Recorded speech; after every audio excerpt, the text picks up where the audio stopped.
Nós vamos trazer aqui um recorte exatamente sobre a rejeição de Flávio Bolsonaro e de Lula. Então, o potencial de Lula, o potencial de votos versus a sua rejeição. A gente vai dar uma olhada para a rejeição para presidente de Flávio Bolsonaro. Então, Maio não votaria de jeito nenhum.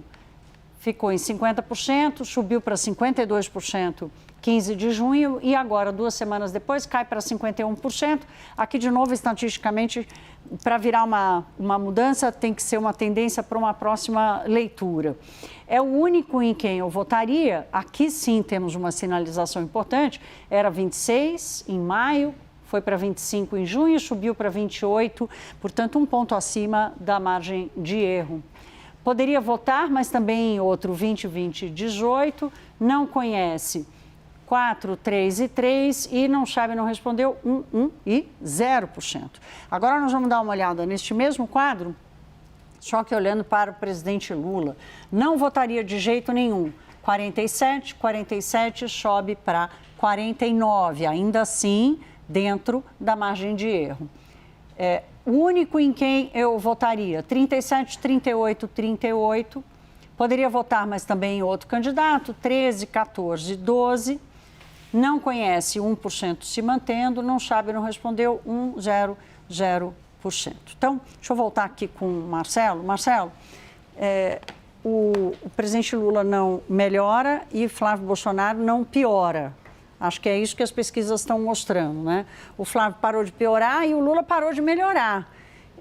A gente já consegue enxergar algum limite ou essa manutenção, de alguma forma, onde é que você vê copo meio cheio para os dois lados e copo meio vazio para os dois lados? Thaís, rejeição é uma parte muito importante da pesquisa. Pegando a série um pouquinho mais longa, né? Ela começa lá em março, essa é a 5ª rodada. A gente tem, Lula começou a corrida eleitoral com 49% de rejeição. A rejeição dele foi diminuindo, foi para 48%, foi para 47%, ficou em 47% e agora oscilou, estou chamando aqui tecnicamente de oscilação, porque está dentro da margem de erro, para 49%. A boa notícia aí é para a campanha do Flávio, porque o Flávio tinha começado a corrida com 48%, ele ficou com 48%, foi a 50%, na rodada passada tinha ido a 52%. Era um crescimento de 4 pontos, né, ao longo de 4 rodadas da pesquisa, que fazia a sua rejeição ser 5 pontos acima da rejeição do Lula. Agora a do Lula cresceu 2, a dele oscilou 1 para baixo. A diferença hoje está na casa de 2 dígitos, de 2%, né, 2 pontos percentuais, que é uma diferença muito pequena, é quase uma rejeição parelha, né? O que a gente pode dizer é que os fatos vão se sucedendo, áudio para lá, vídeo para cá, operação da PF, mas o eleitor bolsonarista está comprado na candidatura do Flávio e o eleitor lulista está comprado na candidatura do Lula. Você mostrou um dado ali, né? O único em quem votaria do Flávio foi para 28%, o do Lula está em 38%.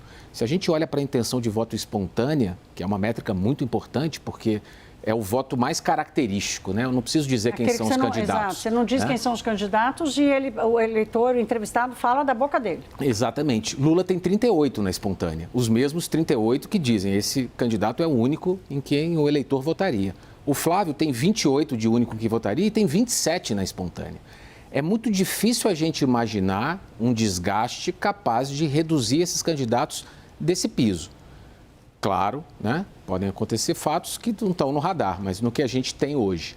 O que a gente vai ter que ver é o teto de cada um. Os dois estão um pouco encaixotados. Eles têm um teto mais ou menos semelhante, com uma discreta vantagem hoje para o Lula. Se a eleição fosse daqui 4, 5 dias, no próximo domingo, dia de Jogo do Brasil, não vai ser, a gente poderia dizer que é um discreto favoritismo. Mas o Flávio, por outro lado, tem mostrado uma resiliência, né? Quando surgiu o áudio do Vorcaro, muita gente vaticinou que a candidatura dele ia acabar. Quando a Michele divulgou a semana passada, nossa, agora, e ele continua ali bastante competitivo, é o candidato da direita que mais faz frente ao presidente Lula nas simulações de intenção de voto. Marcelo, 2 dados da pesquisa que eu quero tratar com você rapidamente aqui, antes da gente terminar. Primeiro, a economia, quando perguntado sobre a situação do Brasil e sobre a própria situação, há um descolamento. É até interessante isso, né? Eu vou bem, mas o país vai mal. É mais ou menos isso que o brasileiro está dizendo. Não tem uma piora expressiva, mas também não melhora muito a visão sobre o futuro do país. E, do ponto de vista dos problemas do Brasil, segurança pública continua sendo em primeiro lugar e a corrupção vai ganhando espaço. Quanto isso influencia a escolha? Bom, começando de trás para frente, né? A segurança, desde que o debate sobre Comando Vermelho, PCC como organizações terroristas surgiu na mídia, esse tema disparou na última pesquisa, agora caiu um pouco, mas se manteve em primeiro ainda. É um tema super importante e que a gente sabe, né, que vai ser um palco de debate nessa campanha. O Flávio, na semana passada, anunciou o seu pacote de propostas para a segurança pública, por exemplo. Olhando para a corrupção, a gente teve um crescimento leve da corrupção, principalmente no eleitor do Flávio. Isso é um reflexo da operação da PF contra um político ligado ao campo do presidente Lula, né? Olhando para outra questão, que é a percepção da economia, Thaís, a gente tem um quadro absolutamente estabilizado. O brasileiro acha que a sua vida ele está levando. O brasileiro é muito resiliente, né? Ele acredita que a seleção vai ser hexacampeã, ele acredita que ele está levando a sua vida com toda a dificuldade. Quando ele olha para a economia hoje está ruim. Quando a gente pede para comparar, mas a economia hoje está melhor ou está pior que a do Bolsonaro? 42% acham que está melhor, 42% acham que está pior. A boa notícia para o Lula, por enquanto, é que há um percentual maior de pessoas otimistas com o futuro no curto prazo, os próximos 6 meses, né? Tem 9 pontos percentuais a mais de otimistas do que de pessimistas. Se esse quadro se mantiver, como a eleição é muito narrativa, a narrativa de que a economia vai melhorar com todas as medidas do governo, isso pode ser um ponto a favor. Se isso se deteriorar nos próximos 3 meses, a gente vai ter que acompanhar, tende a favorecer o desafiante, né, que quer trocar a presidência da República. Então, a gente vai ter que acompanhar. Por enquanto, o cenário está muito estável. Não há nenhuma percepção grande de melhora da economia, nenhuma crença muito grande, mas o otimismo está, por enquanto, ainda maior que o pessimismo.